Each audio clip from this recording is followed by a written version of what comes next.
Right now, two separate tropical disturbances are moving across the Atlantic, and the National Hurricane Center is watching both at the same time. That alone isn't unusual for August, because tropical waves regularly emerge from Africa during this part of hurricane season. But there's something unusual about the environment these two systems are developing inside. The 2026 Atlantic hurricane season has been remarkably quiet so far, with only two named storms having formed through early August.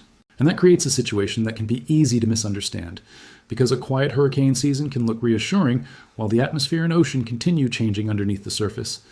So here's the question we need to answer today. Does this quiet Atlantic actually mean the season is becoming less dangerous, or could the next few weeks completely change the picture? The National Hurricane Center is currently monitoring two areas, one with a significantly better chance of developing than the other. Neither system is an imminent threat to the United States right now, and I want to make that clear before we go any further. But one of them has enough potential that meteorologists are watching its evolution very closely. And the reason this matters goes beyond these two disturbances, because we're approaching the climatological peak of Atlantic hurricane season. I'm going to show you exactly where both systems are, what the latest probabilities mean, what the major environmental ingredients are doing, and why the unusually quiet season may not be the whole story. And stay with me, because near the middle of this breakdown, we're going to get into the piece most casual hurricane coverage leaves out, what the ocean can be doing even when almost nothing is appearing on the hurricane map. That hidden part of the story is important because it explains why forecasters don't simply relax when storm numbers are running below normal. So let's start with what is actually happening in the Atlantic right now. As of the latest information represented in these forecasts, two tropical waves are being monitored across the basin, both moving generally westward. The first system is several hundred miles southwest of the Cabo Verde Islands and is already over the open tropical Atlantic. This is the system with a better chance of becoming organized during the next several days. Forecast guidance in the National Hurricane Center Outlook have placed its 7-day development probability around the meaningful range of roughly 40 to 50%. That does not mean there's a 40 to 50% chance of a hurricane hitting land. It simply means forecasters believe there is a significant possibility that the disturbance itself could develop into a tropical depression or another organized tropical system. That's an important distinction, because a development probability is not a land impact probability. The system still has a long journey across the Atlantic before it could become relevant to any particular coastline, and during that journey, the environment around it can change dramatically. The second tropical wave is farther east and is expected to emerge from the African coast later in the week. At this point, it has a lower development potential than the first system, and dry Saharan air is one of the factors working against its organization. But lower probability does not mean irrelevant. Tropical waves can change quickly once they move over warm ocean water, and that's why forecasters track them before they become storms, rather than waiting for a name to appear. Now here's the bigger piece of the puzzle. The Atlantic has produced only two named storms so far this year. Those systems are Arthur and Bertha, meaning the next name on the 2026 list would be Cristobal if one of these disturbances eventually becomes a named storm. Two named storms this far into the season represents a notably quiet pace compared with the long-term average. And that's exactly where the story gets interesting, because the calendar is moving toward the part of the season when tropical activity normally begins increasing substantially. The official Atlantic hurricane season began on June 1st, but the historical peak arrives much later. Around September 10th, climatologically speaking, the Atlantic reaches its peak period for tropical cyclone activity. That means August is not the end of hurricane season's quiet period. It is the doorway into the busiest stretch. So a quiet map on August 10th does not tell us what the map will look like several weeks from now. And there's a major atmospheric reason this season has been so suppressed. The dominant factor discussed in the forecast setup is El Niño, which can strongly influence the Atlantic atmosphere, even though the phenomenon originates thousands of miles away in the Pacific. One of El Niño's major effects on Atlantic tropical systems is increased upper-level wind shear. Wind shear is essentially the difference in wind speed or direction between different levels of the atmosphere. Imagine a developing tropical cyclone as a vertically stacked column of thunderstorms that needs to remain organized from the ocean surface all the way into the upper atmosphere. If winds near the top of the storm are moving dramatically differently from winds near the surface, that column can become tilted and disrupted.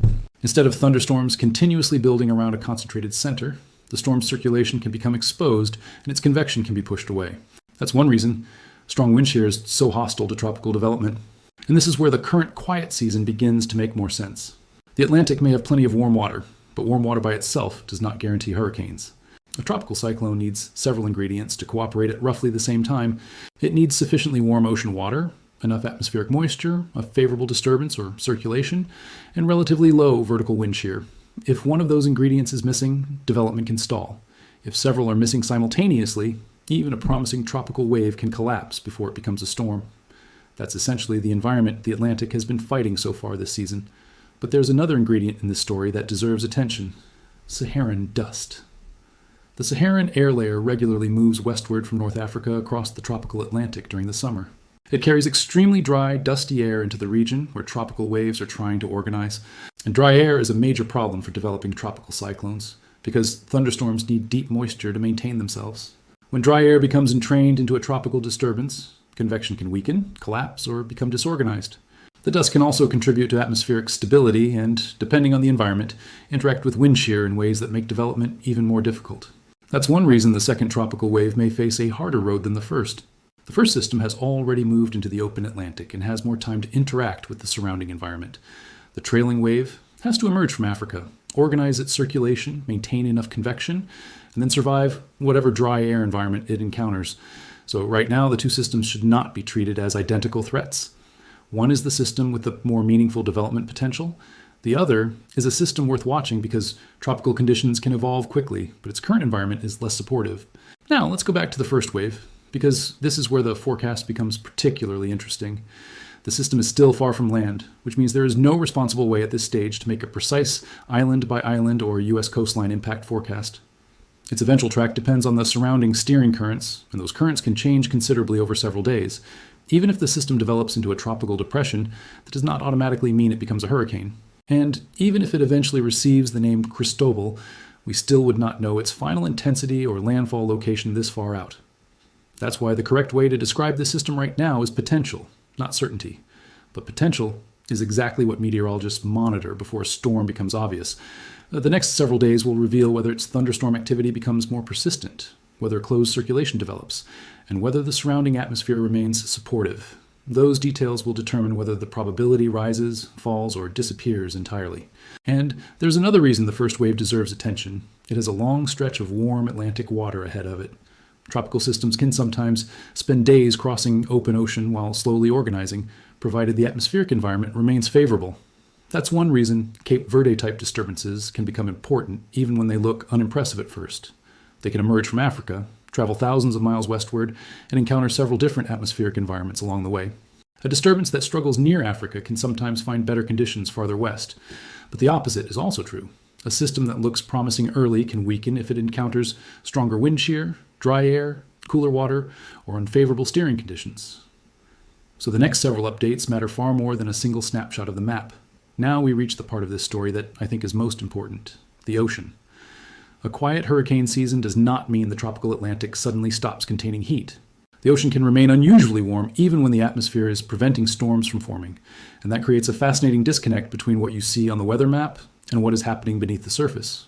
Tropical cyclones are powered by heat and moisture from warm ocean water, transferring energy from the ocean into the atmosphere. When storms repeatedly develop, they can help redistribute some of that heat through evaporation, rising air, clouds, rainfall, and large-scale atmospheric circulation. When tropical activity is suppressed, that mechanism is reduced. But this does not mean every quiet season automatically stores energy that will later become one giant hurricane. That's an important qualification, because the science does not support treating a quiet season as a guaranteed setup for a catastrophic late-season storm. Strong El Niño years can remain suppressed throughout the season. Sometimes the Atlantic simply stays quiet, and no monster storm suddenly appears. The real point is more subtle. Warm water can remain available even while atmospheric conditions are hostile. If those atmospheric conditions temporarily become more favorable later in the season, a developing storm may be able to take advantage of the available ocean energy. That's one reason rapid intensification is always something forecasters watch when a tropical system enters an unusually favorable environment. Rapid intensification means a tropical cyclone strengthens very quickly over a short period, sometimes gaining major strength within roughly a day. But again, the presence of warm water alone does not cause rapid intensification. The atmosphere must cooperate, moisture must be available, shear must be sufficiently low, and the storm must be able to establish and maintain a strong circulation. So the real story isn't that the Atlantic is secretly preparing a monster. The real story is that the atmosphere has been suppressing development while the calendar is moving toward the historical peak of the season. That combination is why forecasters continue watching closely instead of declaring the season finished. And now, let's return to the second tropical wave. because it represents a completely different development scenario. This disturbance is expected to emerge from Africa later in the week, and its future depends heavily on what kind of environment it encounters after reaching the Atlantic. If it emerges into dry air and stronger shear, it could remain a weak tropical wave and simply travel westward without becoming a named storm. If moisture increases, shear decreases, and thunderstorms become more persistent around a developing circulation, its chances could rise. This is why the probabilities can change quickly from one forecast cycle to the next. A 40% chance today is not a promise that a storm will exist tomorrow, and a low probability does not mean a system can be ignored forever. Forecast probabilities are snapshots of current scientific confidence, not guarantees about the future. This is also why model agreement matters. When multiple major forecast models begin showing similar signs of development, forecasters have another reason to pay attention. But model agreement does not eliminate uncertainty, especially when the disturbance itself is not fully formed. A computer model cannot perfectly predict a circulation that barely exists yet. Small differences in the initial conditions can become large differences in the projected track and intensity several days later. So when you see a model showing a hurricane symbol far out in the Atlantic, don't treat that as a forecast of a hurricane landfall. Treat it as one possible scenario that needs to be compared with other models, observations, and official forecasts. That distinction is especially important right now because neither of these systems currently presents a specific imminent threat to the United States. If you live along the Gulf Coast, Southeast, or Atlantic seaboard, there is no reason to panic because these waves are being monitored. But there is also no reason to become complacent simply because the season has been quiet. The smartest response to a quiet hurricane season is preparation without panic. This is the ideal time to check your hurricane supplies while there is no storm approaching. Make sure you have water, non-perishable food, medications, flashlights, batteries, phone charging options, and basic emergency supplies. Know whether you live in an evacuation zone, understand your local warning system, and know where you would go if a storm eventually threatened your area.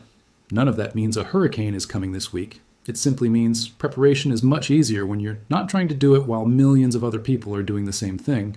And for people watching the Caribbean, the situation is even more nuanced. Tropical waves can produce beneficial rainfall even when they never become named storms. In drought-affected islands, a tropical wave can sometimes bring meaningful showers without developing into a dangerous cyclone.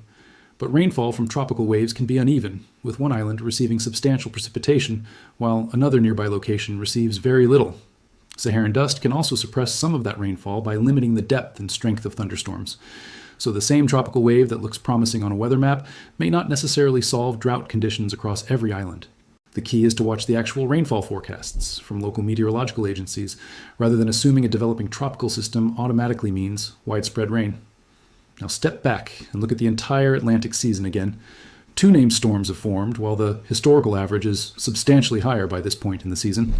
El Niño has helped suppress tropical development through increased wind shear. Saharan dust continues to be another obstacle for some tropical waves. Yet the calendar is approaching the busiest portion of hurricane season. 2 new disturbances are now moving across the basin, and at least one has a meaningful chance of organizing. That's not a contradiction. It's exactly what makes tropical forecasting so difficult. A season can be unusually quiet for months and still experience a sudden increase in activity when the atmospheric pattern changes. And that is why the phrase I want you to remember from this entire video is simple. Quiet does not mean safe, but it also does not mean disaster is coming.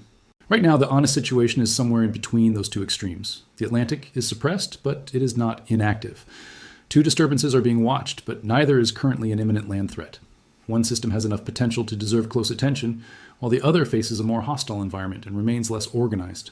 The next major question is whether the atmospheric conditions that have suppressed the Atlantic remain strong as we move toward the September peak.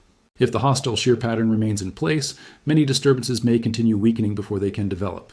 If that pattern temporarily relaxes while warm water and moisture remain available, the equation could change quickly. That's what meteorologists will be watching over the next several weeks. Not just how many storms exist today, but whether the environment begins allowing more of them to survive. So keep following official National Hurricane Center updates, don't mistake a model projection for a guaranteed outcome, and use this quiet period to prepare rather than panic. Because the Atlantic may look unusually calm right now, but hurricane season is far from over.